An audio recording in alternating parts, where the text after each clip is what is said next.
شالوم شالوم شالوم ቤተሰብ እግዚአብሔር አምላክ ከመይ ሓዲርኩም ክብርን እግዚአብሔር አምላክ ይኹን አናኹም ሰላሕ ዲኔ ካብን ክርስቶስ ዝገልጽ ትውልዲ ዓለም ለኸ ቤተ ክርስቲያን ናይ መዓልቲ ቃል ድብል ፕሮግራም ናዩ ሎም ድማ ነዚ መዓልቲ ዝኸውን ናይ እግዚአብሔር ቃል ናይ ህይወት ቃል ሓቢርና ክንካፈሊና ንብዙሓት ሰባት ድማ ንሓይልን ብርትዕ ክኾነኩም እዩ አምላክ ስሙ ይባረኽ ሎም ንካፈሎ ቃል መፍታን እምነትና ዝብል እዩ መፍታን እምነትና ኢየሱስ ንዘለዓለም ጎይታ እዩ እምነት በብዙሕ ዓይነት ናይ ቻሌንጅ በብዙሕ ዓይነት ናይ ፈተና ጎደና ይሓልፍ እዩ ስለዚ እቲ መፍታን እምነት ግን ኣብ ህይወትና ዘምጽኦ ክብሪ ስብሓት ኣሎ ስለዚ ሎሚ ገለ ስለ መፍታን እምነት ክንዛረብ ኢና ክብርን እግዚአብሔር አምላክ ይኹን መጽሐፍ ቅዱስ ከም ዝብል አቀዳማይ ጴጥሮስ ምዕራፍ 1 ካብ 6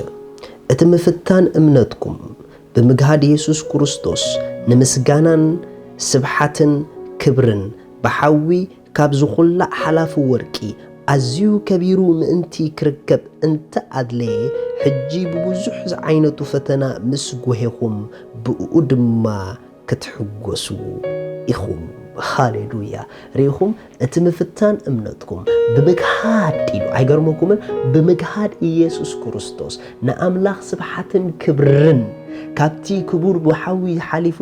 ዝረአ ክቡር ወርቂ ካብኡ ዝበልጽ ማይ ጂሰስ ክብርን እግዚአብሔር አምላክ ይኹን እቲ መፍታን እምነትኩም ብምግሃድ ኢየሱስ ክርስቶስን ምስጋናን ስብሓትን ክብርን በሓዊ ካብ ዝኹላ ሓላፍ ወርቂ በሓዊ ካብ ዝኹላ ሓላፍ ወርቂ ኣዝዩ ከቢሩ ክረአ እንተድለየ ኢሉ ክብርን እግዚአብሔር አምላክ ይኹን ኣሕዋት ኣስተውዕልኩም ሓሱኒ ናይ ክርስትና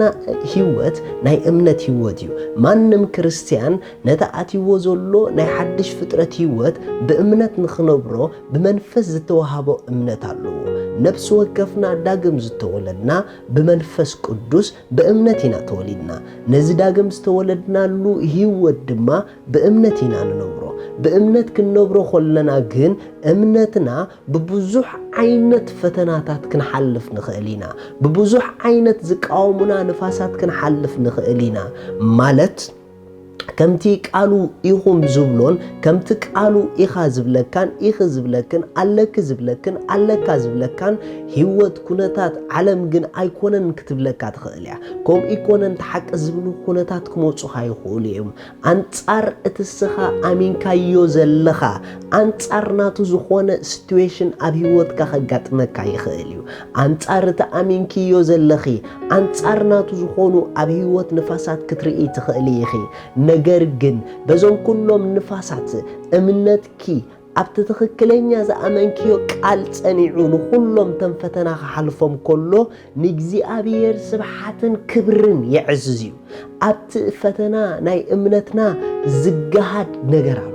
ካብታ ሓደ እምነትና ተፈቲኑ ክሓልፍ ከሎ ዝገሃዶ እንታይ ተዳኢልኩምኒ ጎይታ ክብሪ ዝገሃድ ምኽንያቱ ብምፍታን እምነትና ዝገሃድ ጎይታ ክብርሎ ሃሌሉያ ኣብ ምፍታን እምነትና ዝግለጽ ካብቲ በወርቂ በሓዊ ዝኹላዕ ወርቂ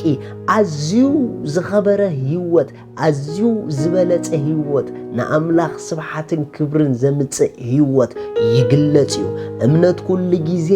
ሪዛልታ ትገልጽ በብዙሕ ዓይነት ፈተና ምስ ሓለፈት እያ እምነት ኩሉ ግዜ ሪዛልታ ትገልጽ በብዙሕ ዓይነት ጎደና ምስ ሓለፈት እያ ንምንታይ ተተባሃለ እቶም ኣብ እምነቶም ጸኒዖም ነቲ ንእምነቶም ዝፍትን ዝሓልፉ ሰባት ኩሉ ግዜ ኣብ ህይወቶም ዝግለጽ ክብሪ ኣሎ ስለዚ መፍታን እምነትና እንተደኣ ብትኽክል ጽቡቕ ናይ እምነት ገድሊ ተጋዲልና ኣብ ህይወትና ንገልጾ ክብሪ ኣሎ አቦታትና ሁሉም ረእይዎም እምነቶም ተፈቲና ያሐሊፋ እምነቶም ተፈቲና ግን ንአምላኽ ስብሐትን ክብርን ያምጽያ አሕዋት ህይወት ብዝተፈላለየ ዓይነት ጎደና ክንሐልፍ ንኽእል ኢና ኣብ ላይፍ ዝተፈላለየ ዓይነት ነገራት ክመጽእ ይኽእል እዩ ነገር ግን ማንም ዓይነት ንእምነትና ክደፍእ ከንቀሳቐስ ዝመጽእ ነገር ጽቡቕ ናይ እምነት ገድሊ ብምግዳል እምነትና ከምቲ ካብ ባሓዊ ተኸሊዑ ዝግለጽ ክቡር ወርቂ ንላዕሊ ዝኸበረ ህይወት ክትገልጽ ይግባእ እዩ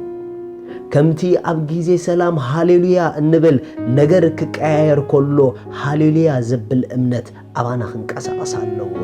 ከምቲ ንጎይታ ኣብ ጊዜ ደሓን እሱ ከምዚ ይዝበልናዮ ነገር ዘይደሓን ክመስል ከሎ ሕጂ ንስኹም ኢልና በእምነት ደው ንበል በእምነት ደው ዝበልናሎም ጎደናታት ኩሎም ስብሐትን ክብርን ንኣምላኽ የምጽኡ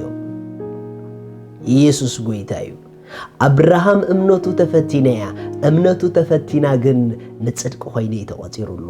አምላኽኮም ይልዎ በቃ ንጽድቅ ኾይኑ ተቆጽሩሉ አብርሃም ንአምላኽ አመነ ንጽድቅ ኾይኑ ድማ ተቆጽሩሉ ይዝብል ክብርን እግዚአብሔር አምላኽ ይኹን በዓል አቦና ዳንኤል ተፈቲኖም እዮም ክሳብ አፍ አናብስ ዝኾዱ ኣብ እምነቶም ጸኒዖም ደው ኢሎም እዮም ኣብ አፍ አናብስ ምስተደርበይ ግን ክብሪ ተገሊጽ ይህወቶም በዓል ሲድራቅ ሚሳቅ ዓብደኔጎ ተፈቲኖም እዮም እምነቶም በሐዊ ሓሊፋ ኣብ ማእከል ሃልሃል ተሐዊ ክሳዕ ዝኣትው ግን ኣብ እምነቶም እዮም ጸኒዖም ክሳዕ መጨረሻ ኣብ እምነቶም ምጽንዖም ኣብ ማእከል ሃልሃል ተሐዊ ጎይታ ክብሪ ተገሊጽ ይቦም ርኢኹም ኣሕዋት እቶም ኣብ እምነት ደው ዝብሉ ኣብ ኩሉ ዓይነት ጎደና ናይ ህይወቶም ኣብ ህይወቶም ዝግለጽ ክብርሎ ጎይታ ክብሪ ኣብ እምነትና ይዝርአ ኢየሱስ ኣብ እምነትና ይዝግለጽ ስለዚ ጎይታ ኣብ ህይወትና ክገሃድ ንደሊ እንድሕር ኮይና ምግሃድ ጎይታ ካብ እምነት ናብ እምነት እዩ መጽሓፍ ቅዱስ እቲ ጽድቂ ኣምላኽ ካብ እምነት ናብ እምነት ይገሃድ ኢልዎ እዩ ናይ እግዚአብሔር ኔቸር ናይ እግዚአብሔር ባህሪ ናይ እግዚአብሔር ህይወት ካብ እምነት ናብ እምነት እዩ ኣብ ህይወትና ዝገሃድን ዝግለጽን ስለዚ ትምፍታን እምነትና ንኣምላኽ ስብሐትን ክብርን የምጽእ እዩ ንምንታይ ተተባሃለ ብእኡ ደው ንብሎም ጎደና እሱ ይግለጸሎም እዩ በዓል ሲድራቅ ሚሳቅ ዓብደኔጎ ንሓዊ ርእሶም መሃቦም ኣብ ማእከል ባቢሎን ንእግዚአብሔር ከም ዝኽበር ገይሮም እዮም ስለዚ ኣሕዋት ምፍታን እምነትኩም ንእግዚአብሔር ስብሐትን ክብርን የምጽእ እዩ ማንም ዓይነት ንእምነትና ቻሌንጅ ዝገብሩ ጎደናታት ኣብ እምነትና ደው ንበል ዝግለጽ ክብሪ ኣሎ ሻሎም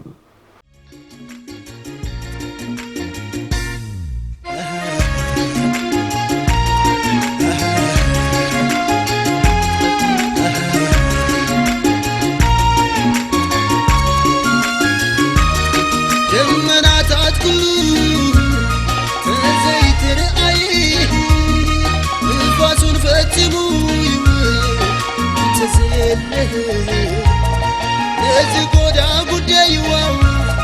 My demon, oh, you.